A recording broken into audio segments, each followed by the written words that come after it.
Gente amiga, com muita alegria, estamos mais uma vez presentes aqui para alegrar a sua noite com um convidado muito especial dentro do podcast Ivo ao Vivo. Eu sou até suspeito para falar dele, que eu tenho uma longa relação de amizade com o meu entrevistado de hoje. Mas a sua história de vida transcende a nossa amizade, que é uma história super diferente, mostra a sua garra, a sua determinação, que o levou até onde está nos dias de hoje. Eu sei muito da vida dele, não sei tudo, é claro, mas eu vou permitir que ele mesmo conte para você uma saga que é interessante, é vitoriosa e tem muita informação para vocês nesse podcast de Ivo ao Vivo. Com muita alegria, recebo no quinto programa dessa série, quinto podcast da série, o meu amigo Carlos Santos. Carlos, obrigado pela presença, meu amigo. Obrigado, Ivo. Para mim é uma alegria estar aqui com você nesse bate-papo no podcast Ivo ao Vivo. Pois é. Meus cumprimentos. E olha, 5 dedos. Eu sou o quinto, né, a vir aqui. Exato, então fica marcado. Né? Não, porque claro. Você diz assim, olha, a gente preenche a mão com os 5. Então eu sou o quinto. Estou preenchendo a primeira mão. Olha aí, já lembrou um negócio importante. Eu falei na abertura, Carlos, que eu conheço muito da sua vida, muito da sua história, até pela nossa relação, mas é claro que eu não sei tudo. Mas o pessoal do Ivo ao Vivo, sobretudo a turma mais jovem, deve ter uma curiosidade muito grande de conhecer um pouco da sua história, sobretudo do começo, né? Que o começo foi uma luta muito grande, desde a sua chegada a Belém, né? Iniciando lá praticamente como ambulante, para uma carreira que depois cresceu extraordinariamente. Então é importante esse início, que você conte da sua vida, desde a saída aqui do interior, perto de Belém, até a nossa cidade e seu início na parte comercial propriamente dito. Antes de mais nada, Ivo, eu quero saudar o público que nos acompanha, Isso, que lhe perfeito. acompanha, estar junto aqui. Quero saudar a toda a equipe aqui, na pessoa do Léo, tá? Meus cumprimentos. Estou aqui acompanhado da minha esposa, Aline Santos, Perfeito. e do Leandro Monteiro, que me acompanha nesta vinda aqui para este encontro, esse bate-papo, esse Perfeito. podcast, né? Ivo, eu sou de Salvaterra, nascido na Ilha do Marajó, na então Vila de Salvaterra, município de Soure. Certo. Meu pai era um pequeno comerciante lá. O meu avô tinha feito uma carreira política, foi vereador, foi presidente da Câmara Municipal de Soure, representando a então Vila de Salvaterra, e criou o município de Salvaterra. E o meu pai foi o primeiro prefeito eleito lá da nossa cidade. Então essa política já estava na veia, já estava no sangue. Ela vem lá dessa história do meu avô. Um detalhe muito importante que eu quero te falar, é que o meu avô, que era Carlos Santos, também era Carlos Carneiro dos Santos, Carlos Santos veio daí, trabalhou na província do Pará. Ele trabalhava nas oficinas da província do Pará, era como o Foca, né, da província do Pará, ali na Campos Sales, isso no início do século passado.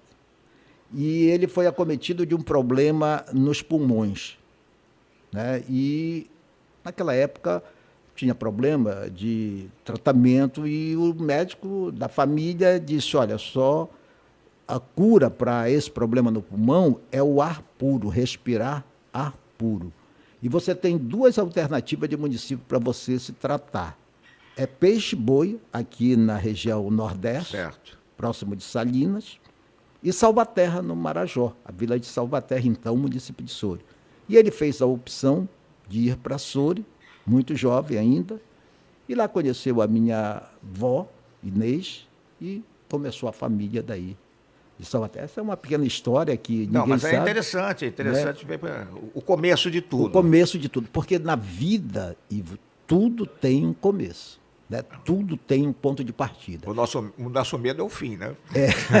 Mas, olha, a gente tem que pensar que nós temos um começo temos um meio. O fim a gente não... Nós estamos no meio, né? Vamos acreditar que nós estamos no meio. A gente não tem que se preocupar com o fim. Certo. Né? Porque eu acredito na vida eterna. Né? Então essa aqui é uma vida temporária, uma vida de passagem, uma vida que nós estamos ganhando experiência. Certo. Porque eu acredito na vida eterna, eu acredito na salvação, eu acredito em Deus, eu acredito que a gente tem algo depois dessa vida terrena. Perfeito. Né? Então, esse é o meu ponto de vista, eu respeito todos os credos religiosos, mas eu penso assim. Perfeito. Mas você falou que o início da vida comercial, muito jovem, corajosamente, você trazia seus discos aí, usados, vendia ali no comércio. O meu pai me trouxe, desde garoto, para Belém, para passar o Círio de Nazaré. E me trouxe, em definitivo, em 1964, né, no final do ano. Nós estamos ao vivo também pelo Instagram Carlos Santos. Olha aí. Nós estamos ao vivo pelo Instagram Carlos Santos. Um abraço ao pessoal do Instagram Carlos Santos aqui. Continue conosco, que vai ter um papo muito bom até o final desse podcast. Carlos Santos Vencedor. Carlos Santos Vencedor. Carlos Santos Vencedor. Dentro do que você está falando, né, de luta, né, porque não existe vitória sem luta. Certo. Eu lembro que ainda lá em Salvaterra, eu vi muito garoto, definitivamente com 13 anos, trazido pelo meu pai, e eu tomei a iniciativa de procurar uma alternativa de fazer algum negócio, não ficar ocioso, porque eu estava naquela expectativa de começar a estudar. Eu estudei na Escola Industrial Salesiana, aqui na Pedreira, final da Pedro Miranda, início já da Sacramento, era a Escola Industrial Salesiana. Hoje é a Escola Salesiana do Trabalho. Então eu vim para cá e antes de começar a estudar, tinha um senhor, né, era Walter o nome dele, que morava bem em frente à casa da minha tia, que me acolheu aqui em Belém, ali na Matinha, que ela era bairro da Matinha. Hoje agora é Pratinha. Não, agora é Fátima. Fátima, desculpa. Falhei aqui. Bairro de Fátima. Era na Vila São José, Casa 7. E ele morava bem em frente à casa da minha tia. E ele gostava de empinar papagaio. Eu, aos 7 anos, lá em Salvaterra... Era campeão. Eu fazia papagaio, fazia pipa para vender para os meus colegas. Então, aos 7 anos, eu comecei... a ser comerciante a ser comerciante. Ver as oportunidades, as alternativas de ganhar algum dinheiro. Certo. Então, eu encerava a linha, eu comprava aquele rolo de linha, era linha 50, número 50. Era o cerol que chamava, né? Aí encerava, quebrava a lâmpada. Olha, hoje é proibido isso. Moía o vidro e encerava a linha. Então eu fazia o seguinte, presta bem atenção. Aquele rolo enorme, né? Eu pegava um tubo de linha número 50, fazia um bolo de papel bem grande para chamar a atenção e eu transformava de um novelo em 2 tubos de linha grande. Certo. Então o papagaio não ia muito longe, porque eu dividia um, transformava em 2. Não, tá certo. Então, o meu pai me dizia, e isso eu ouvi dele desde muito cedo, que a economia é a base da prosperidade. Sempre ouvi isso do papai. 2 coisas que ficaram muito gravadas na minha mente, desde garoto, eu ouvia do papai. A economia é a base da prosperidade. E outra frase que marcou muito, desde criança, era a seguinte: a humildade cabe em qualquer lugar. Essas 2 frases me marcaram muito meu pai, que já não está entre nós, nos deixou uma marca firmada dentro de mim e dos meus irmãos. Olha, eu vou dar um salto rapidamente aqui, mas eu vou continuar, porque a história do Carlos Santos está apenas começando. Eu ainda não consegui ouvir dele os primeiros passos aí vendendo em Belém até se tornar o grande lojista que se tornou. Porque o Carlos Santos já mostrava essa aptidão para o comércio pequeno lá na sua Salvaterra, mas ele acabou comerciante do ano aqui em Belém do Pará. Mas vamos voltar para a história e como começou a venda, que quando você chegou em Belém e começou a vender aqui para o público de Belém. Eu cheguei aos 13 anos, 13 para 14 anos, e eu então brincava papagaio com o Walter. O Walter, eu perguntei para ele: Walter, o que é que você faz? Aí disse: eu vendo disco lá no Ver o Peso, na Castilhos França, na Castilhos, em frente à Casa Chama, ali no mercado de carne. E eu disse para ele: eu posso lhe ajudar lá? Aí ele disse: pode, mas você tem que falar com a sua tia. E eu disse: vai falar com ela. Menor, né? Eu era menor de idade. Ele foi e ela perguntou: você fica responsável por ele. Certo. Porque você sabe, o Ver o Peso é o fio da navalha, né? Ali você aprende de tudo. No Ver o Peso, você aprende a ser esperto, né? Você sair das dificuldades, vencer os obstáculos. E eu fui e comecei a trabalhar para o Walter, sábado e domingo, porque eu comecei a estudar. Eu estudava de segunda a sexta-feira e no sábado e domingo eu ia vender o disco lá para ajudar o Walter. Na verdade, ele me dava um trocado. Só que ele ficava parado lá esperando os clientes e aquilo me incomodava.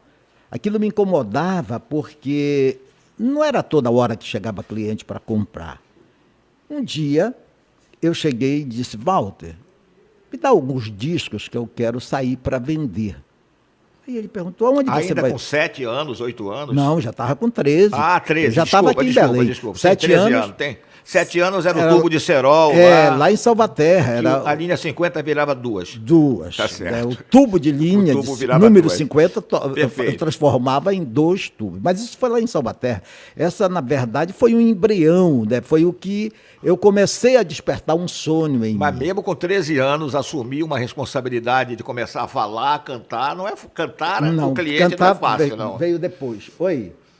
Olha, agora o nosso produtor Ricardo Gomes está me dando mais um recadinho aqui. Estou aqui no Ivo ao Vivo com o meu amigo Carlos Santos. Todos podem acompanhar esse bate-papo ao vivo nos canais da Mosaico HD, no YouTube, no Instagram, no Facebook. Acompanhe, compartilhe, claro, dê o seu like. Essa conversa vai longe, né? Valeu, bacana. Ricardo. Dado esse recado do Ricardo. Abraço, Ricardo. Ricardão, hein? Deve conhecer. Já fez muita coisa aí, propaganda aí. Mas, continua fazendo. Mas, sim, aí olha, eu tô curioso como é que você cantava. Vai chegar lá. Eu então, tomei a iniciativa de pedir os discos para o Walter para mim ir vender. Aí ele disse: não tem problema. Quantos discos você quer levar, Carlos? Eu disse: uns 8, 10 discos. Aí ele disse: pode escolher os discos, pode levar. Isso era 9h30, 10 horas. Eu disse: não é agora que eu quero. Quero depois do meio-dia. Falei para ele. Aí ele disse: depois do meio-dia? Eu disse: é. Aí, depois do meio-dia, eu peguei os discos e fui vender. Fui vender e vendi tudo.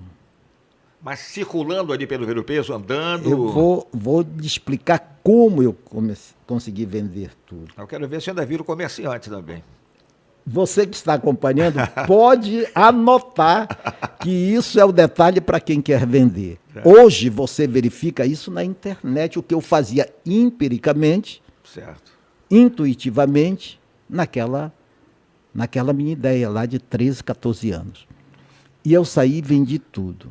Aí voltei, ele se admirou, ele me pagou uma comissãozinha e ele disse, você não quer levar mais para vender? Eu disse, não. Aí, no outro final de semana, se repetiu, foi se repetindo. Vários finais de semana, eu sempre vendi tudo. Depois do meio-dia. 30h, 1h da tarde. Aí, ele chegou para mim e disse, Carlos, onde é que estavas vendendo esses discos? Eu disse, por aí. Andando por aqui. Eu disse, por aí. Certo. Aí é que está o pulo do gato. Né? E ele disse, ficas tomando conta aí que eu vou vender? Eu vou sair para vender os discos. Ele pegou os discos, levou um monte de discos, vendeu muito. Vendeu não conseguiu, pouco, quase nada. Quase nada. Vendeu muito poucos discos. Só que ele foi 9h30 da manhã, 10h, logo cedo. Aquilo me deu um estalo. Eu disse para mim mesmo, eu disse, eu sou melhor do que o Walter, do Walter para vender. Por que eu ia vender depois do meio-dia? Porque o cliente que ele esperava na banca era o transuinte. Eram as pessoas que andavam ou que estavam interessadas em vir na banca para comprar o disco. Eu fui vender para os que já estavam com dinheiro apurado. O pessoal da feira. O pessoal, o cara que vendia camarão, o cara que vendia fruta, o cara que vendia, enfim, toda a farinha. Apurava o dinheiro era na hora que eu chegava com meus discos para vender. Então, meus clientes eram quem já estava com dinheiro. Então, isso tudo baseado no quê? Na minha observação do meu pai lá no comércio. O pessoal ia atrás do que queria, não do que o papai queria vender. E quando você assumiu o negócio, o Walter teve que mostrar, teve que reconhecer que o futuro estava na sua mão. Mas aí é que está o negócio. Ou ele ficou com ciúme, aí se achou menosprezado. Aí começou a dificultar aquele negócio, pai e tal. Resultado, eu disse, vou ter que botar uma banca de disco para mim. Vou ter que colocar uma banca de disco. Aí teve que comprar também os discos, né? Eu já estava começando a fazer um estoquezinho e tal, do que eu ganhava e tudo. Meu pai... Disco usado na época. Não, disco, eu já começou a comprar novo também? Comprava novo também e tal. Ah, sim. Mas mais usados, né? Que eu trocava e tal. Aí eu comecei a fazer diferente. Eu comecei a vender de porta em porta. Trabalhava lá, né? Mas saía vendendo, fazendo negócio de qualquer maneira. Muito bem. E além do Ver-o-Peso, então? Até que eu tomei uma decisão. Eu estava no ônibus Matinha Ver-o-Peso, junto com meu pai. E eu queria fazer uma banca de disco. Eu cheguei para o meu pai e disse, pai, eu estou querendo fazer uma banca de discos. O senhor me empresta 200 cruzeiros? Naquela época era cruzeiro. Cruzeiro, né? Cruzeiro. Nem era cruzeiro novo, muito menos real. Era cruzeiro. Daí disse, poxa, meu filho, eu queria de atender, mas não foi bem na viagem, ele comprava peixe para vender e tal. Eu disse, tá bom, pai, não se preocupe, tudo bem.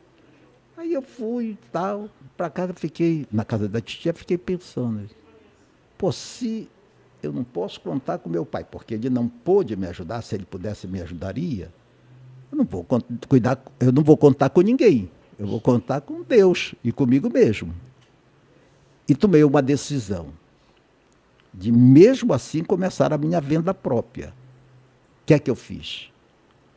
Eu peguei aqueles caixotes de madeira que são descartáveis na feira, que fica, termina a venda, eles deixam assim no canto. Eu peguei 2 caixotes daqui e coloquei aonde passava mais gente, era da Castilhos França com a Avenida Portugal, na frente do Jaú Camiseiro. Jaú Camiseiro, do meu amigo Cláudio Miro. Cláudio Miro, que tinha ali na Senador Lemos também a fábrica. A fábrica. E eu coloquei a minha banca ali, na frente do Jaú de Camiseiro. Não era banca, era 2 caixotes e eu colocava meus discos em cima do caixote. Então, o não do meu pai foi um grande sim para mim. Foi um grande incentivo e um desafio. Então, a partir disto, eu comecei a enfrentar desafios. Eu me desafiava. Então, como é que eu fiz? Terminava a venda lá, eu ia vender de porta em porta. Eu chegava, batia numa casa, mostrava os discos, o cara disse, não quero comprar. Naquela época não tinha problema da pessoa abrir a porta para quem batia. Era mais tranquilo, era muito mais seguro. Lógico, né? Lógico. E eu sempre escolhia para fazer essa venda porta a porta no sábado à tarde, que as pessoas estavam tomando uma cervejinha e tal, estavam tomando guaraná. E quando a pessoa não queria comprar, eu fazia uma troca. O que é que eu fazia? Eu oferecia, olha, você tem alguns discos que você já não está ouvindo, já enjoou? Eu troco por um desse que você... Não tem. Não tem. Aí eu trocava por 3, ou 2 por 5. Aí, com isso, eu fazia o seguinte, eu trocava aqui, terminava, fazia negócio, eu batia no vizinho e já oferecia os discos que eu tinha da mesma maneira. Foi assim que eu fui aumentando o meu estoque. Ou seja, eu pegava aquele disco que eu fazia troca-troca e vendia na feira, logo de manhã. E no outro dia eu saía, ou na tarde mesmo, saía para vender. Depois desse início tal, sem dúvida alguma, onde foi necessária muita criatividade, sobretudo muito trabalho também, é lógico que veio um futuro brilhante, com você entrando como lojista com as lojas Avistão. Eu não sei se o nome Avistão foi o primeiro também. Eu vou falar para você o seguinte. Mas esse pulo é que eu quero ver. Quando você saiu da rua e foi para dentro da sua loja começar um trabalho que foi muito dinâmico na época e conquistou a população de Belém. Tudo é um processo. Como eu falei, tudo tem um começo. E esse começo foi fundamental para eu ganhar experiência. E o Ver o Peso, sem dúvida alguma, foi uma universidade para mim, foi uma faculdade, foi onde eu aprendi a sair dessas situações. Certo. Né? Sair do obstáculo, porque tinha o Rapa, levava as mercadorias, eu tinha que pegar... Já tinha o Rapa na época, claro, não tinha? O Rapa era eterno. Eterno. Nunca vai deixar de existir. E já tinha o fiscal Maniva, que era o chefe dos fiscais e tudo. Muito bem. Então, até que eu me tornei um tipógrafo, eu aprendi a profissão de tipógrafo. Na Salesiana do No Trabalho. Salesiano do Trabalho. Eu, inclusive, trabalhava junto com o Paulo Rocha. Aprendi a profissão de tipógrafo junto com o Paulo Rocha, o senador hoje. Que hoje é senador. Eu me acidentei, eu tenho a minha mão acidentada na máquina, e quem me socorreu naquele momento foi o Paulo Rocha, porque nós estávamos no intervalo do almoço, nós dois ficávamos trabalhando. Todos os alunos iam brincar e tudo, jogar bola, e nós continuávamos trabalhando. E na hora, foi justamente no intervalo que eu sofri o acidente, e o Paulo estava lá, do meu lado, me socorreu, me levou para o pronto-socorro da Sacramento. Isso foi 67. Não, 66. Muito bem. Aí, eu aprendi a profissão de tipógrafo e me tornei operário gráfico. E o meu pai me inscreveu naquele sistema Cine do primeiro emprego. Que eu não sei se ainda é, mas era ali em São Brás. E eu fui chamado para o meu primeiro emprego. A minha carteira profissional é de menor. O meu primeiro emprego foi na gráfica H-Barra. Era ali na Leão 13, entre a 13 de Maio e a Santo Antônio, perto da Radiolux, onde tinha a matriz ali da Radiolux, na esquina. Praça Barão, oficialmente Praça Barão do Guajará. Próximo do Paris na América. Também perto. Bem ali. Ali foi meu primeiro emprego. Era uma gráfica, a gráfica H-Barra, que imprimia a revista Amazônia. Você deve se lembrar da revista Amazônia, que era uma revista muito conceituada na época. Depois, eu me destaquei lá, né, como operário gráfico, porque eu era um açougue para trabalhar. Eu tinha uma alta produção e logo o meu apelido era Salvaterra no meio gráfico. logo correu nas gráficas, olha, tem um cara aí que É rápido é demais. rápido para fazer as chapas, chama chapas. Chapa. Os tipógrafos, quem trabalha em gráfica conhece isso, essa linguagem. E eu fui convidado por outra gráfica que ficava ali na Luiz Bentes, no Telégrafo. Eu fui trabalhar lá, ganhando um pouco mais, isso de segunda a sexta-feira. No sábado e domingo eu continuei com as Você continuou vendas. vendendo disco? Sábado e domingo. Eu trabalho de domingo a domingo durante todos esses anos, sempre. Né? Então, é um hábito que eu tenho. Agora eu estava dizendo para você Sim. que hábitos é coisa que quem tem sucesso faz rotineiramente. E quem não alcança o sucesso faz eventualmente. Então, eu sempre trabalhei, sempre procurei trabalhar de segunda a domingo, sempre. Então, quando eu estudava de segunda a sexta-feira, trabalhava sábado e domingo. Depois eu me tornei operário gráfico, passei a trabalhar de segunda a sexta-feira, sábado e domingo, vendendo disco. Muito bem. Depois eu fui convidado pelo seu José Maria Marques, pai do Conrado, José Conrado, que hoje é o presidente da FIEPA. Da FIEPA, era ali das Indústrias. Era ali na Avenida Independência, em frente ao museu. Ali era a gráfica, ainda é a gráfica Sagrada. A gráfica Sagrada Família lá, sempre foi lá. Eu fui operário gráfico lá. E passei da Gabarra para Nossa Senhora de Fátima, que era lá na Coronel dos Bentes, e lá da Nossa Senhora de Fátima, eu fui convidado para ir para a Sagrada Família, ganhando mais, mudei para a Sagrada Família. E um fato curioso lá na Sagrada Família aconteceu comigo. Eu era sempre o primeiro a chegar e o último a sair. Como o gráfico tem uma questão da insalubridade, a gente tem que tomar café com leite e comer um pão no intervalo, tem que estar sempre tendo essa cautela pelo problema da insalubridade. E eu era o primeiro a chegar, o último a sair, eu tinha um intervalo, e o meu intervalo eu fazia rápido, voltava e tudo. Aí o Conrado um dia me chamou. Ele disse, Salvaterra,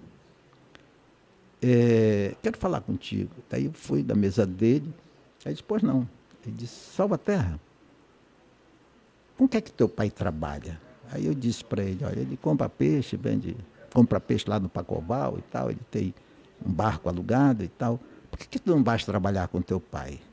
Eu disse, não, eu não quero trabalhar com meu pai, eu quero ser independente, falei para ele. Eu tinha 15 anos, 15 para 16 anos. Aí ele disse, Salvaterra, tu és diferente. Aí eu disse, diferente? Eu disse, tu és diferente. Ele disse, tá bom, obrigado. Aí eu fui pensando, fui para a casa da minha tia, eu ia até a pé, que era ali perto na 3 de maio. Fiquei pensando, tomei uma decisão. No outro dia, cheguei lá com o Conrado. Um abraço para você, Conrado. Conrado... Gente muito boa. Muito boa. Ele, inclusive, eu tive a oportunidade de dar uma palestra lá na FIEP. Ele sabia que eu ia dar essa palestra já faz algum tempo. E ele foi lá, sentou na primeira fila e depois foi lá na frente. Na mesa principal. E fez esse comentário. Lembrou esse comentário do que aconteceu. No outro dia eu cheguei, Conrado, eu estou entregando o meu lugar aqui na gráfica. Você lembra do que você me falou, que eu sou diferente?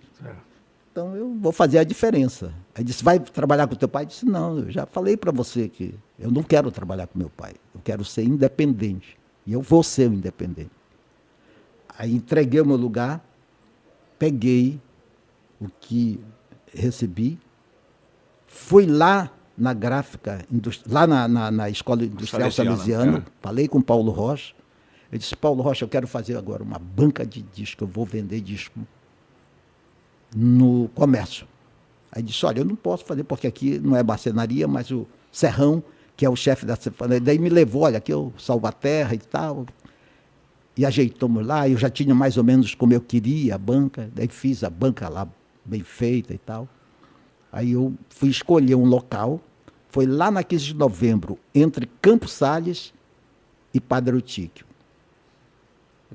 Era o Banco Mercantil de São Paulo, que tinha se mudado. Tudo era banco ali naquela época. Tudo era né? banco. Tudo Comercial do Pará, Exatamente. Moreira Gomes. E tinha uma loja lá que chamava Mercado do Povo, que vendia roupas que vinham daquela Aliança Ali para os- o Progresso. Os comerciantes árabes ali, É, né? tinha muitos árabes, realmente. Como é que chama aquele edifício que tem bem na esquina Onde era o Banco Nacional, na esquina. Aham, Me isso, esqueço, não. é.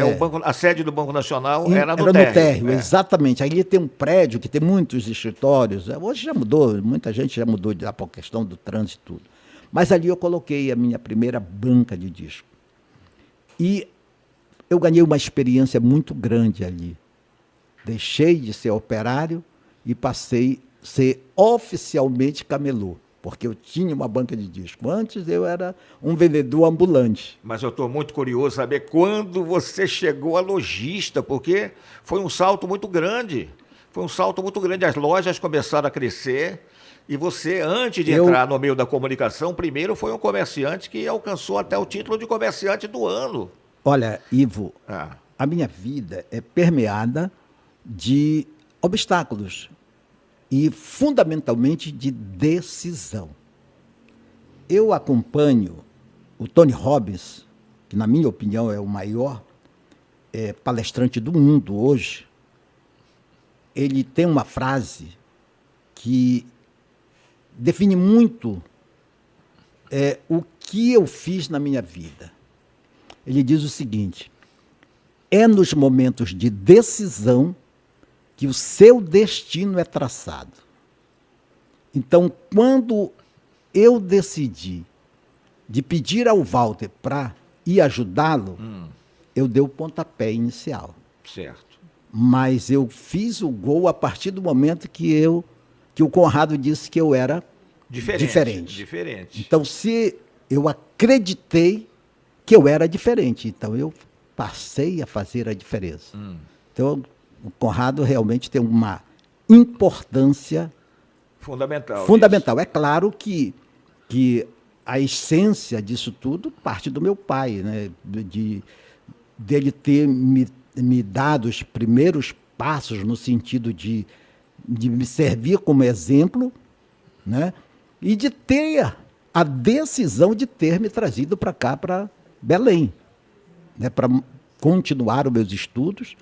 E eu, de certa forma, contrariei meu pai, porque quando ele soube que eu estava na camelotagem, ele ficou preocupado, me chamou, disse: olha, Carlos, ver o peso e tal. Eu disse: não se preocupe, pai. Deixa que eu vou Muito me virar." jovem ainda, Muito jovem. 13 anos, era preocupante. Preocupante.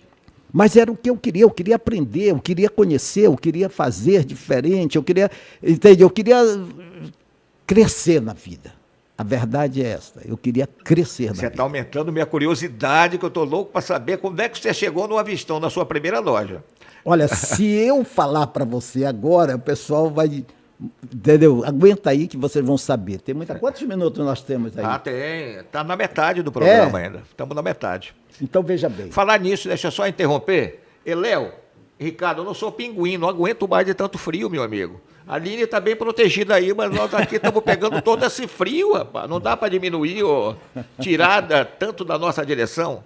Ok, feito esse intervalo, voltemos ao a maratona Carlos Santos. Mas olha, quando eu comecei a vender os discos, com pouco tempo, eu comecei a ter problemas lá na venda de disco. Por quê? Entrou o prefeito, na época, Estélio Maroja. Estélio Maroja. Que era um prefeito, de certa forma, que colocava o código de postura, a organização, ele reorganizou o centro comercial. E o Maniva, que era o chefe dos fiscais, era muito rígido.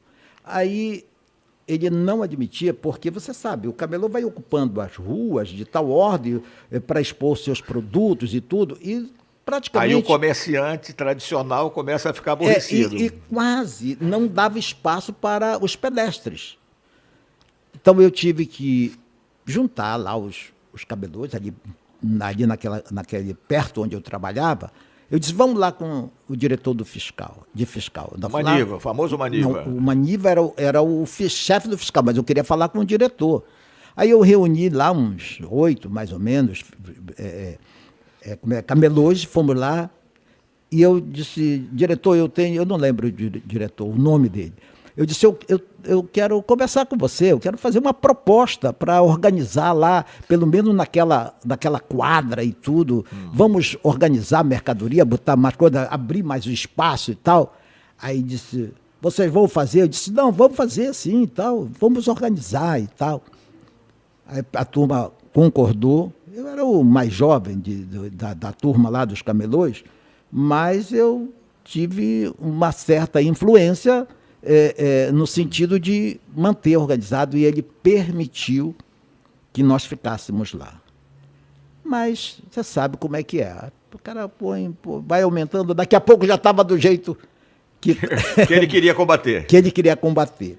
Mas eu sempre procurei ajeitar e tudo. E lá nós tínhamos o maranhense, que tinha vindo do Maranhão, tinha o cearense, o Ceará, que tinha vindo do Ceará, tinha o pernambucano. Que veio de Pernambuco. Então, de todo o norte, todo o nordeste tinha vendedores ambulantes ali.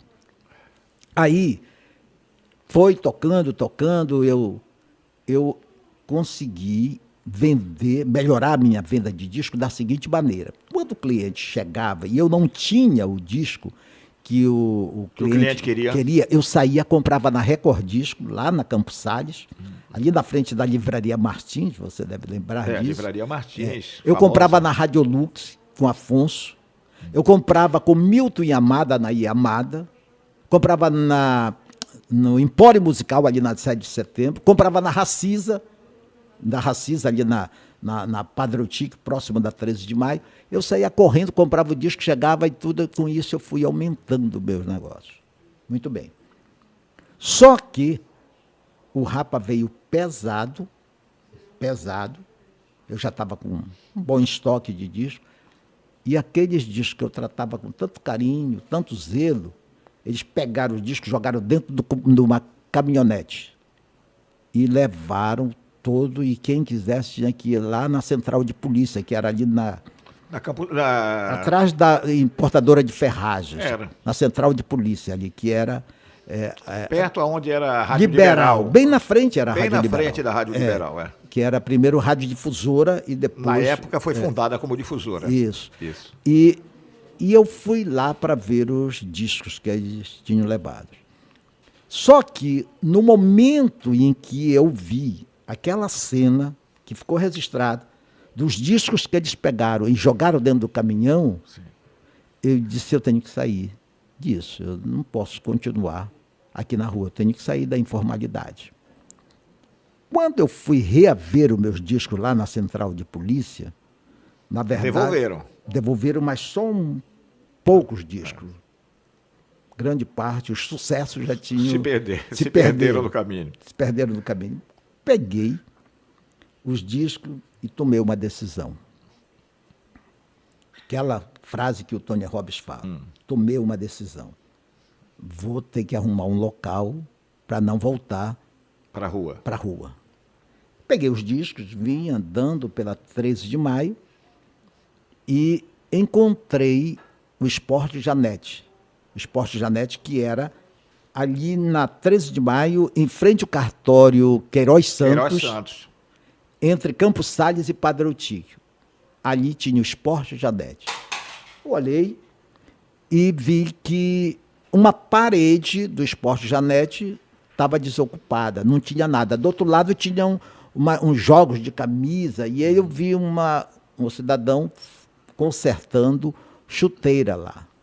Aí eu entrei e falei para ele, você utiliza essa parede? Ele disse, não. Ele disse, você não quer me alugar essa parede para me vender esses discos aqui e tal? Eu trabalhava na rua, eu expliquei para ele a situação. Aí ele disse, que vantagem eu vou ter? Ele falou. Eu disse, quanto é que você paga de luz aqui? Aí ele ficou me olhando. Aí eu disse, você tem o seu papel de luz aí? Ele disse, tenho. Era Força e Luz do Pará. Força e Luz do Pará. Tenho, e está atrasado. Eu disse, me dê o seu papel. Aí eu peguei, se eu pagar o seu papel de luz, eu vi o valor, se eu pagar o seu papel de luz, você me permite, todo mês você me permite colocar esses meus discos para me vender aqui? Ele disse, tudo bem. Aí eu fui, paguei, voltei, entreguei para ele, pronto. Comecei lá na parede do Esporte Janete. Ainda sem nome próprio. Sem nome próprio. Só que aquela venda não era o suficiente para me manter. Aí eu disse, pô, só tenho uma alternativa, voltar para a gráfica. Eu disse, pô, mas eu não quero mais ser operário gráfico. Eu vou ser vendedor de impressos. E eu trabalhei com o Tito, entendeu? O Tito Nazaré, que foi da Agrissal. Ah, sei. Era ali na Ângelo Custódio, da Gráfica Nacional, onde é hoje o Ministério Público. Ali eu trabalhei. E vendeu muito impresso, no duro também. Vendi muito impresso e eu vou falar para você o que é que aconteceu. Eu comecei a vender, acertei lá uma comissão com o Tito, e eu consegui vender para a CIPAB. A CIPAB era um centro de um supermercado que tinha ali onde é hoje o Fórum de Justiça. Ali era a CIPAB, era um galpão que a pessoa recebia um talãozinho, tipo um talãozinho de cheque, o funcionário público, ele ia lá, comprava e vinha descontado no salário no final do mês. Eu conheci um coronel lá, porque naquela época eram os militares que comandavam, consegui fazer amizade lá com a secretária do... Bom, você conhece muito bem isso, porque você é uma pessoa comunicativa, um excelente vendedor, você conhece muito bem como funciona isso. Mas não chega aos teus pés. Aí eu fiz amizade e ela conseguiu que ele me recebesse, o diretor lá da CIPAB. Acabei vendendo 25 mil talãozinhos de cheque. Fechei, tal, tirei o pedido, levei lá para o Tito. Quando ele olhou, há muito tempo ele vinha tentando fazer um negócio desse monte e não conseguia. Não conseguia. A gráfica ficou trabalhando alguns dias lá para fazer os talõezinhos de cheque. Era um talão com vários, 12 folhas e tal, 25 mil, era um pedido extraordinário. E no final recebi a comissão. Não vou falar em detalhes aqui, né, do que aconteceu. Eu decidi que eu não vinha mais trabalhar na gráfica. Até o pai do Dr. Tito, que era o Nilo, ele disse, não, te entende com Tito e tal. Eu disse, não, quero ser amigo do Tito. Como eu sou amigo até hoje do Tito. Mas não comprou o Esporte Janete? Não. Aí o que é que eu fiz? Consegui, próximo do Esporte Janete, uma porta alugada do seu Castro, era um português que tinha uma farmácia, e eu vi que ele todo dia subia, ele morava no primeiro andar da loja lá, Farmácia do Povo. E eu conversei com ele para ele me alugar a entrada lá, e foi ali que começou a Discolux. A Discolux era o primeiro nome, né? É, o primeiro. Deixa eu fazer um corte que eu acho muito importante aqui, mostrando como era aquela época e o que aconteceu depois, porque eu estava presente, né? A vantagem de você estar tanto tempo no mundo da comunicação é que você está presente em todos os momentos. Por exemplo, ele nem vai lembrar agora, mas quando o Carlos Santos fez o seu primeiro programa na rádio, ele me convidou, eu fui um dos convidados. Você fez uma recepção num restaurante, churrascaria, ali na BR, que nem existe mais, perto do Trevo. Verdade. Eu fui convidado e fui, eu sempre vou, não deixo de ir. E eu estava presente no Yacht Clube do Pará, quando o ADVB. ADVB, né? Foi o primeiro homem de marketing do estado do Pará. Certo. E eu me lembro que o Jader Barbalho, era governador do estado, falou o seguinte... na direção do Augusto Rezende, já falecido. Que era da CDL. CDL. Olha, se eu atendesse a CDL, que queria que eu tirasse todos os camelôs da rua, a gente não estava homenageando o Carlos Santos como comerciante do ano. E você me lembrou uma coisa interessante.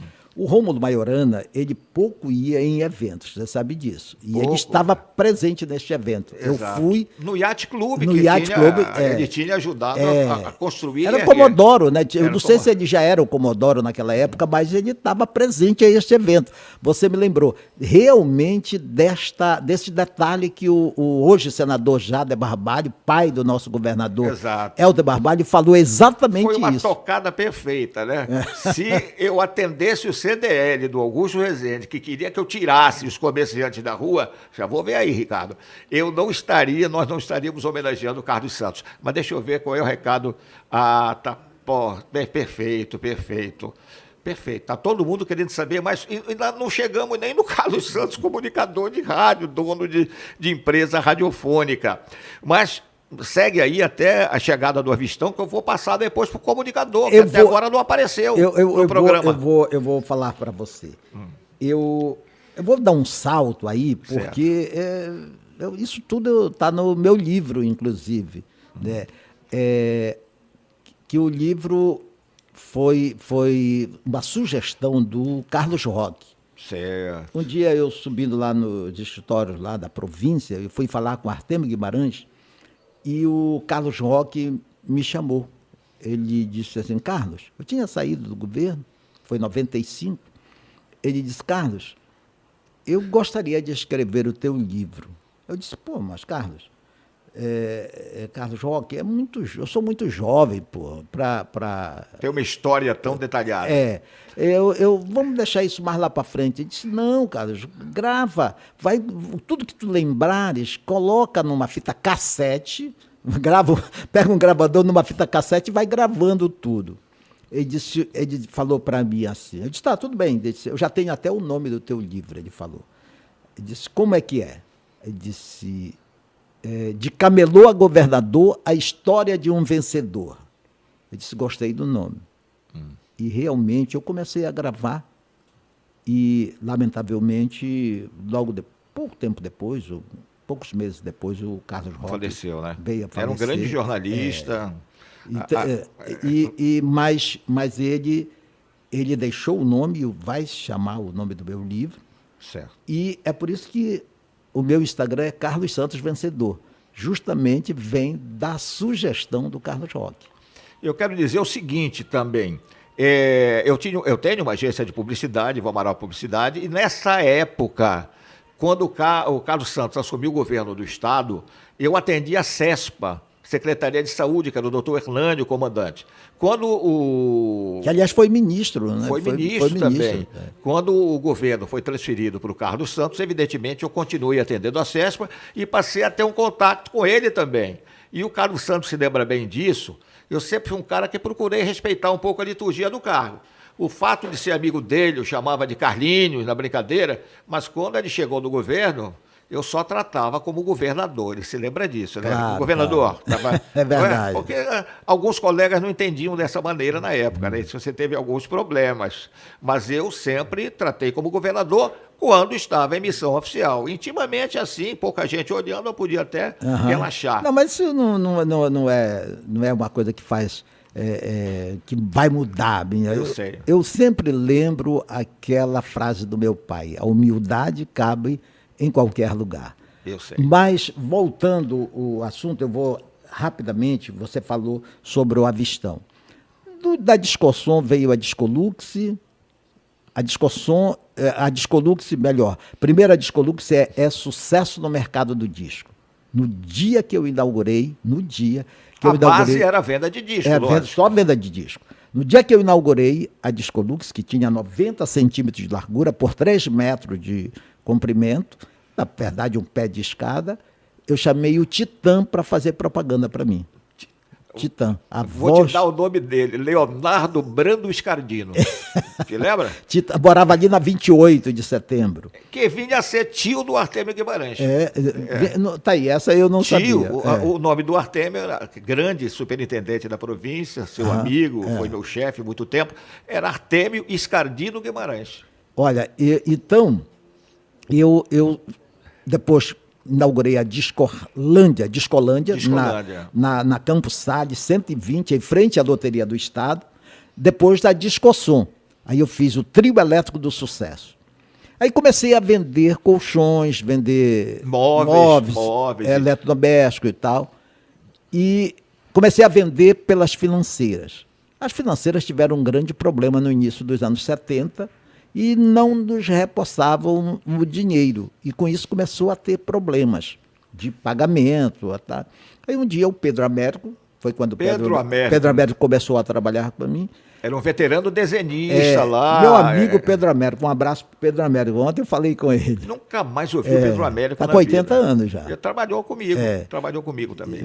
O Pedro Américo é um cara muito criativo.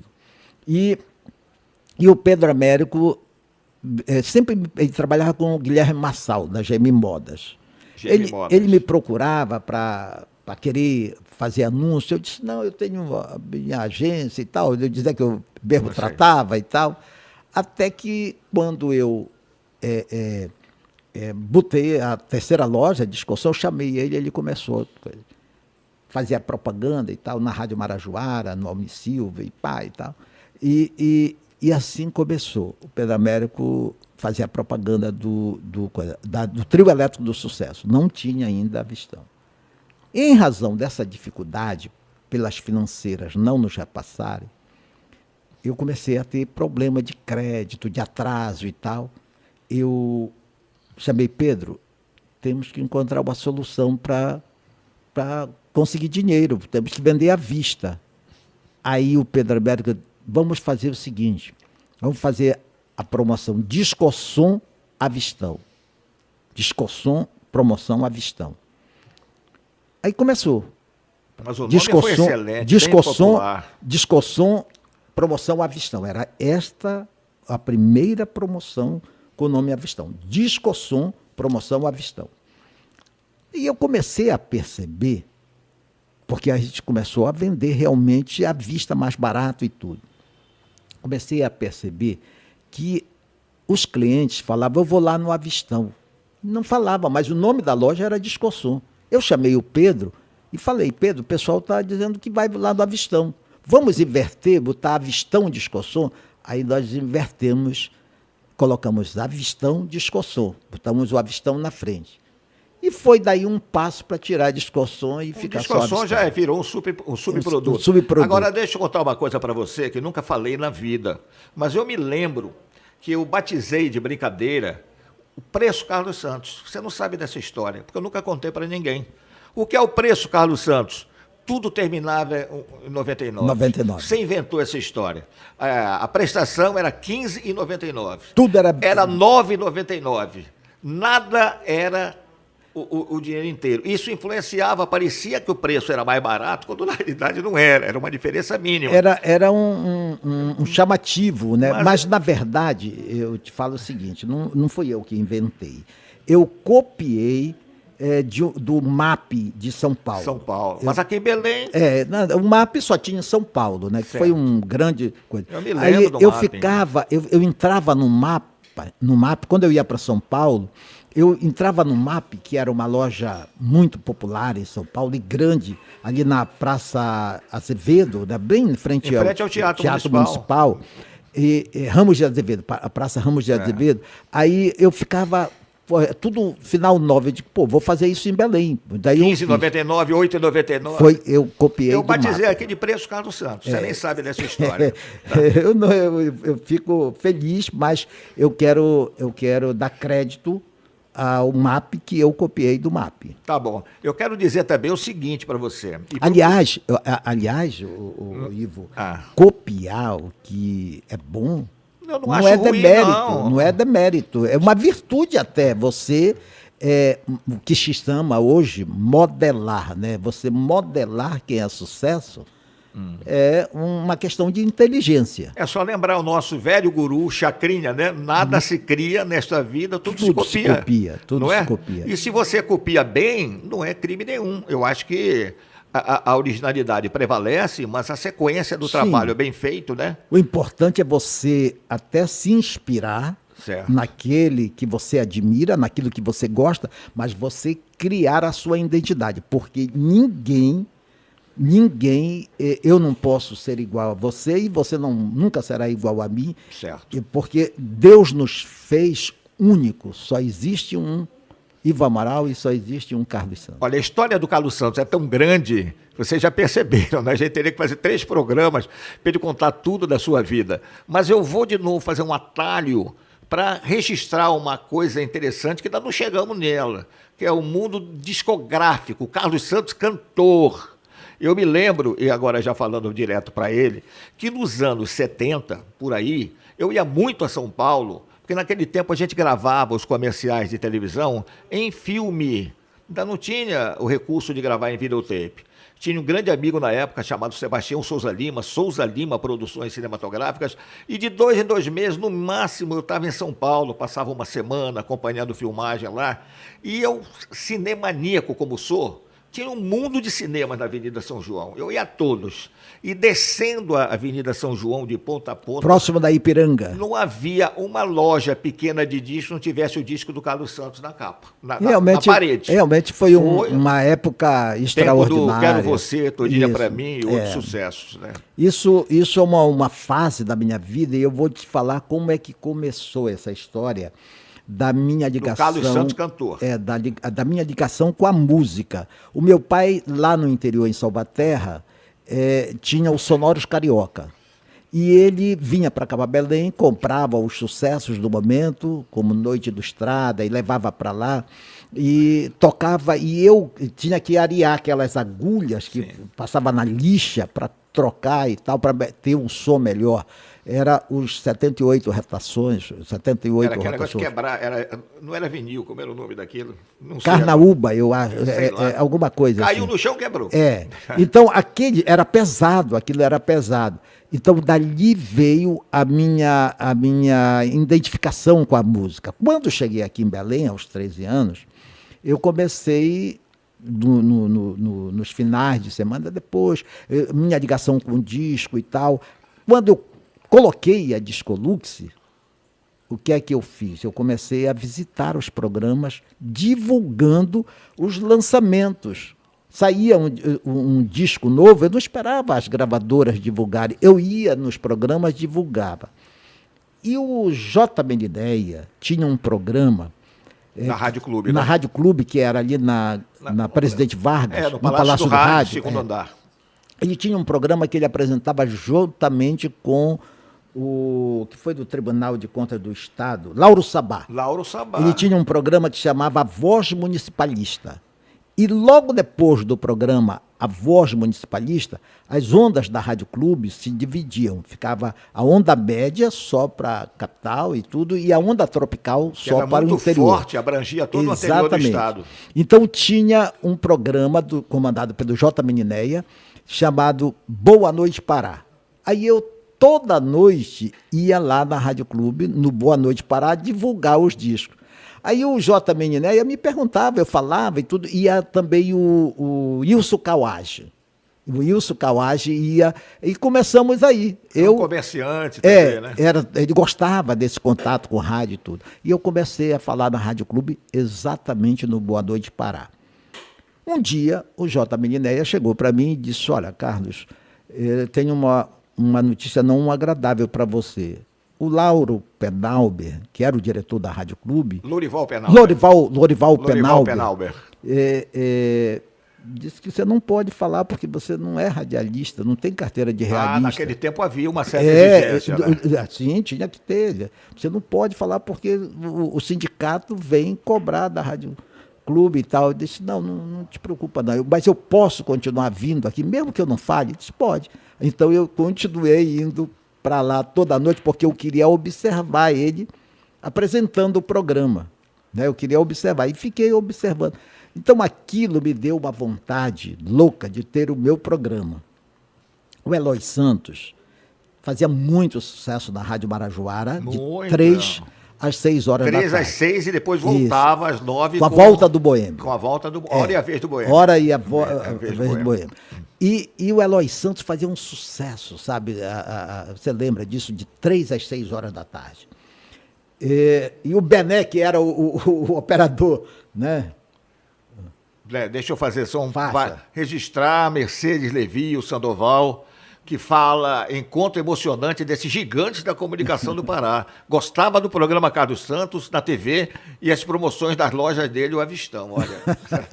Obrigado. Como é o nome dela? Mercedes. Um A abraço. Mercedes Levi e o Sandoval Levi. Valeu. Um abraço para você, Obrigado. Mercedes, e Levi e o... É o Sandoval e a Mercedes. Sandoval. Um abraço para vocês. Um abraço para vocês. Muito bem. Então, eu tomei uma decisão de colocar o meu programa. Eu fui procurar o Walter Gonçalves, que era diretor da Guajará, ali na Gaspaviana. Tempo da Dona Conceição. Dona Conceição. Cheguei para o Walter e disse, Walter, eu quero fazer um programa aqui, eu quero comprar um horário aqui na Rádio Guajará. Aí ele me disse, olha, cara, tem que falar com a Dona Conceição. E ele me levou à Dona Conceição. Aí a Dona Conceição disse, mas você tem que ser à vista. Eu disse, não tem problema, eu pago à vista. Mas você tem que pagar pelo menos 2 meses. O certo seria 3 meses. Certo. Adiantado. Eu disse, eu pago os 3 meses. Foi assim que eu comecei. No dia 18 de abril de 1973. O nome do programa? Programa Carlos Santos. Programa Carlos Santos. Domingo de manhã, de 7 horas até às 10. Primeiro era de 7 às 9. Depois eu aumentei até às 10. Mas eu comecei o programa e eu fiz uns cartazes, que naquela época a gente podia pregar os cartazes nos postes. Né? Agora está proibido, mas até pouco tempo atrás valia. Eu pregava, daí eu coloquei Carlos Pequeno e Santos Grande. Ah, sim. O pessoal olhava, Aloysio Santos, eu botei assim, Carlos Santos na Rádio Guajará, domingo de manhã, de 7 às 9. Aí o cara olhava assim, pensava que era o Aloysio Santos. Eu fiz isso para chamar a atenção. E eu comecei fazendo a minha audiência. Depois de um ano, eu comecei em 73 na Guajará, e depois o Walter assumiu a Rádio Liberal, ali na Gaspaviana. Né? E o Walter me convidou para ir. Até pela uma conversa do Pedro Alberto com o Walter Guimarães, e eu mudei da Rádio Guajará para a Rádio Liberal, em 75. Depois eu já mudei lá da Gaspaviana, quando a Liberal foi para Nazaré, eu mudei para Nazaré. Passou um período, o Paulo Ronaldo, que comandava lá a parte de programas e tudo, carnaval, eu fazia a reportagem de carnaval na rua, lá para a Rádio Liberal com o Paulo Ronaldo. Que beleza. Agora, de novo, eu vou ter que dar um salto aqui, porque a carreira do Carlos Santos é muito movimentada, e dessa iniciativa de fazer um programa dele, o programa Carlos Santos, ele acabou se tornando dono da Rádio Marajoara. Eu quero dizer agora, diante do Carlos Santos e diante de você, que eu tenho um profundo amor pela Rádio Marajoara. Eu comecei na Rádio Marajoara com 15 anos de idade. Aos 19 anos, eu assumi a chefia do Departamento de Esportes e fiquei na Rádio Marajoara praticamente há 20 anos. Eu saí um pouco antes do Carlos Santos assumir a rádio, que ele comprou do deputado Manuel Ribeiro.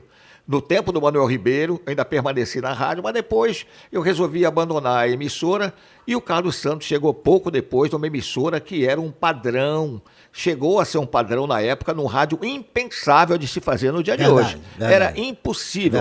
Só vou lembrar para você, porque vivi essa época gloriosa, me recordo muito dela. A Rádio Marajoara tinha uma orquestra com 15 figuras, inclusive Pinduca no trompete lá. Eu ia lá no auditório. No auditório da Marajoara, ali na Avenida Nazaré, né, que era uma coisa espetacular, e eu vivenciei isso tudo. Porque você tinha a orquestra, tinha o conjunto do Alberto Mota para acompanhar as cantoras românticas, Carmen Silvia, a Selma, Miriam Matos. E vinha atrações da época. Tinha o regional do Alfredinho. Agora, o que é importante lembrar para você também, e sobretudo informar para o público, muita gente fala, o auditório da Rádio Nacional, o auditório da Record, do Fino da Bossa, o auditório da Rádio Marajoara, Carlos, tinha 714 cadeiras. Era uma coisa espetacular. É onde hoje é o Banco Santander. Exato. E o domingo, no Rádio Divertimentos E20, apresentado pelo Clodomir, depois que ele passou para professor definitivamente ficou o Zé Silva, aquilo ficava lotado. É verdade. Como também tinha grande público sábado na Vesperal Alegre do Jaime Bastos, que eu com 16 anos de idade, imagina, me levaram para apresentar nas férias do Jaime. Então era uma emissora fascinante, você chegou a dono dela, né? Como é que foi essa compra? Como é que chegou a acontecer a sua entrada como empresário realmente, não mais apenas um arrendatário de programas? Eu vou te explicar. Eu estava na Liberal e o Costa Filho era quem intermediava o meu contrato na Rádio Liberal. Certo. Em 1980, o Costa Filho chegou para mim e disse: olha, Carlos, a Liberal não vai renovar o seu contrato. Eu comprava o horário domingo de manhã. Eu disse: não vai renovar? Eu disse: não. Eu já tentei de todas as maneiras, mas ele não vai renovar. Eu disse: tudo bem. O Cepeda era que organizava. Né? Raimundo Cepeda. O Cepeda era quem fazia o que o Leandro faz hoje, né? Então, o Cepeda chegou para mim: e como é que vai ser agora? Não se preocupe. Nós vamos para onde estão precisando da gente. Aquela coisa do momento. Opa. Recado da rede social. Eu estou lendo, Ricardo, pode ficar tranquilo. Acompanhando o Carlos Santos por aqui, sou um grande fã. É o Carlos, manda um abraço para mim, Carlos Santos. Carlos Cazé. Acompanho o Carlos Santos desde que era criança. Olha, você está envelhecendo. É meu filho. Você também está envelhecendo. Que o pessoal chega comigo, e às vezes pessoas já de 60 anos, eu te vejo desde criança, te acompanhava. Pô, tô com 79, né? Não conta a tua idade, você que é bem mais novo que eu. Mas, não tenho problema, 70 anos. Vou fazer 71. Mas é gratificante isso, né? É gratificante esse carinho. É verdade. Eu tenho tido momentos assim na rua, sobretudo, até recentemente eu participei do Bom Dia Pará. Era impressionante quando você fazia um comentário mais contundente, a reação das pessoas na rua. Mas eu estava te interrompendo, né, depois dessa... olha, sobre a tua vida na Rádio Marajoara. Aí aconteceu o seguinte. Aí eu disse para o Cepeda, Cepeda, nós vamos para onde estão precisando da gente. E fui exatamente procurar a Marajoara. A Marajoara estava atravessando uma fase muito difícil, porque tinha fechado a TV e os funcionários da televisão tinham, em grande parte, sido absolvidos pela rádio. Pela própria rádio. Pela própria rádio. E eu fechei o meu contrato com o Edson Salame. O Edson Salame, que trabalhava... Que era diretor. Era diretor. No tempo do Manuel Ribeiro, o Salame foi diretor, o Jaime Bastos era e o Passarinho, o Fernando Passarinho, né? Era o Passarinho, Arnaldo Passarinho. Era o Arnaldo Passarinho? Eu acho que era o Arnaldo. Era um que trabalhou, foi diretor do Baza. Era não sei o que Passarinho. Era um Passarinho. Não, tínhamos como diretor também o Floriano Barbosa. Floriano Barbosa, Edson Salame, isso. Jaime Bastos, e o dono da empresa era o Manuel Ribeiro. Era o Manuel Ribeiro. Então eu fechei o primeiro contrato de um ano lá e comecei a fazer o programa lá na Marajoara. Só que o seu Rômulo questionou de não deixar eu sair da Liberal. Aí o pessoal chegou, mas como? Não pode renovar o Carlos Santos. Daí o seu Rômulo perguntou, mas por quê? Disse: olha, o Carlos Santos paga pouco, se promove muito. Era verdade também, né? Não, paga pouco, eu não estou discutindo. Promover muito fazia parte do seu estilo. O seu Rômulo disse: olha, o Carlos Santos vai sair daqui do Liberal e vai nos dar trabalho. Aí disse: não, o Eloy Santos já saiu. Onde é que está o Eloy Santos? Aí disse: mas o Carlos Santos não é Eloy Santos, não. O Carlos Santos é diferente. E eu fui para Marajoara.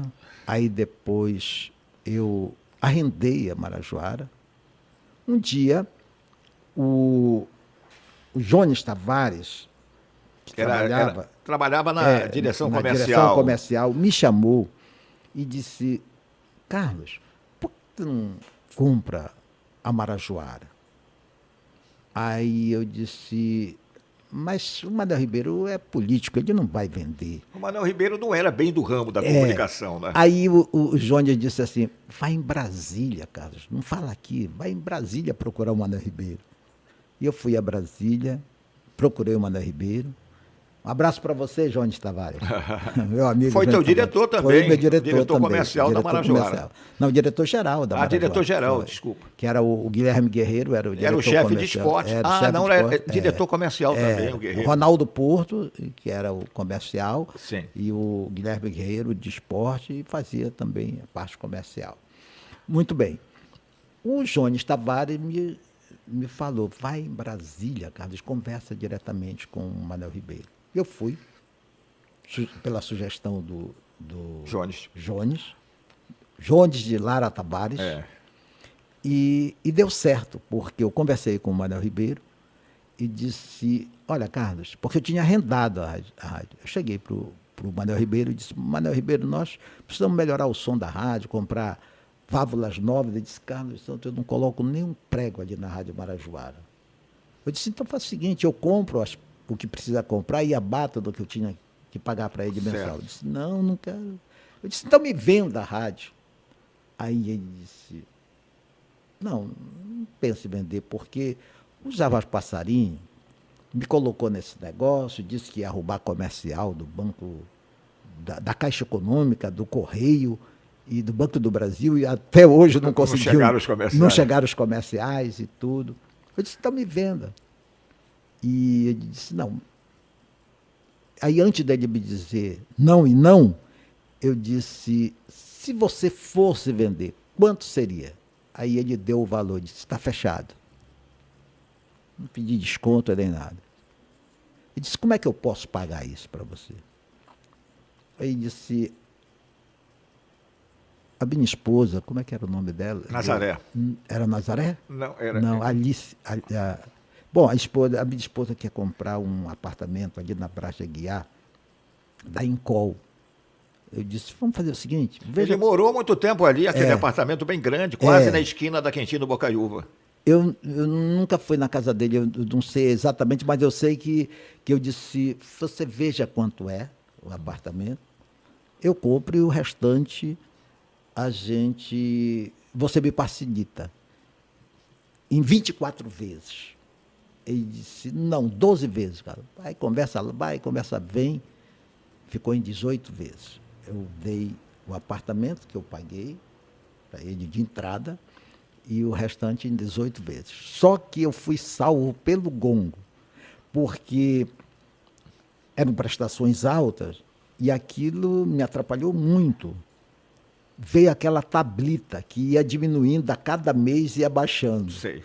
E as prestações foram diminuindo. Ficando bem pequenininhas. Ficaram bem pequenas. Começou uma prestação bastante robusta, mas terminou uma prestação pequena. E foi um bom negócio, não foi? Excelente negócio. Foi um bom negócio. Excelente. E você continua com a rádio até hoje? Continuo com a rádio até hoje. Vai passar agora de AM para FM. E já teve muita proposta para vender. Nesse caminho teve, sobretudo de igrejas, não foi? Mas você resistiu.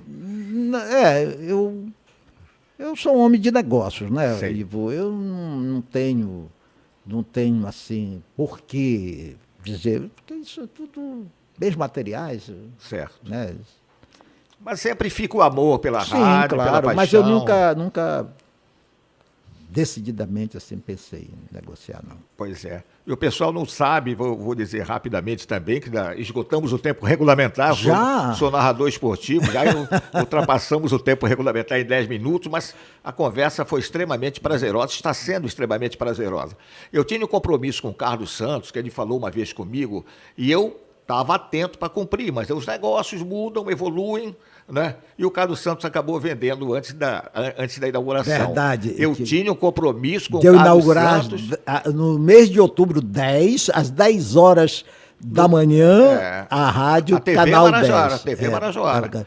Que eu negociei com o Jader Barbalho e vendi e negociei com a Igreja Universal. Pois é, porque você sabe, eu fui um dos apresentadores do show de inauguração, eu sei. O Noite Cheia de Estrelas. Mas isso isso pode acontecer. Isso aí, tudo na vida. O convite está de pé. A vida, ela é cíclica. Tudo na vida é capaz de acontecer. Que aquele de cima, tudo faz na hora certa. Sabe que eu costumo aceitar seu convite. Eu, lamentavelmente apenas, você sabe muito bem, Eu estava fora de Belém, não pude aceitar teu convite com a Luzia no teu casamento com a Aline. Mas fico muito feliz e realizado de saber que é um casamento feliz, uma parceria sensacional. Graças a Deus. E pena que eu não tenha presenciado o primeiro tempo, o pontapé inicial. Mas estou acompanhando à distância, muito feliz com o seu sucesso também na vida pessoal. Obrigado. E obrigado pela presença, que valorizou muito. Opa! Recado da rede social para o cara. Sirlan Barbosa, grande Carlos Santos. Meu Deus, esse cara não envelhece. Eu vi ele quando era criança, hoje estou com 43 anos. Ela acha que você não mudou, né? Sabe Obrigado. Obrigado, beijo. Sabe que de vez em quando vem umas senhoras, já, com bastante idade, mas de aparência jovem, chegam comigo e dizem: Ivo, você não mudou, e você continua com aquela mesma carinha da TV Parajoara. Eu digo: olhe bem para mim, olhe meus cabelos, né? Mas esse carinho é que é fundamental. Como é o nome dela? Dona... Ricardo? Ricardo, o nome? Como é o nome dela, por favor? Ele não está hoje. Como é o nome da nossa amiga aí? Sirlan, não é Sirlan? Não é Sirlan, é ele. Como é? Né? É ele, é ele. Ele, como é o nome dele? Ricardo, levou... Se der, se for possível, senão... Sirlan Barbosa. Sirlan Barbosa. Sirlan, um abraço para você. Muito obrigado aí pelo carinho. Carlos, obrigado pela presença. Foi uma conversa de amigos, mas que, evidentemente, atingiu muita gente que acompanha agora essa comunicação moderna. Eu fui praticamente coagido a entrar nesse mundo moderno, que sou da velha guarda, sou do tempo da TV antiga, né, que você ia para o Maracanã, narrava o jogo, sabia se o som chegou no dia seguinte. É verdade. Mas você é um homem da comunicação, um homem que, dentro daquilo que se propôs a fazer, é um vitorioso na vida, e essas histórias gratificantes, com certeza, vão ser bem absorvidas pelo nosso público. Obrigado mais uma vez pela sua presença no Ivo ao vivo. Assim como eu, você, Ivo, é diferente. Opa, Obrigado. que elogio no final. Obrigado, Carlos. Obrigado. Valeu, Carlos. Grande abraço. Olha, a gente volta na próxima quarta-feira com mais um convidado. E é claro que o sucesso do programa não depende do apresentador, da parte técnica, depende do nosso convidado. E, no caso, o Carlos Santos foi fundamental para o êxito do Ivo ao vivo de hoje. Até quarta.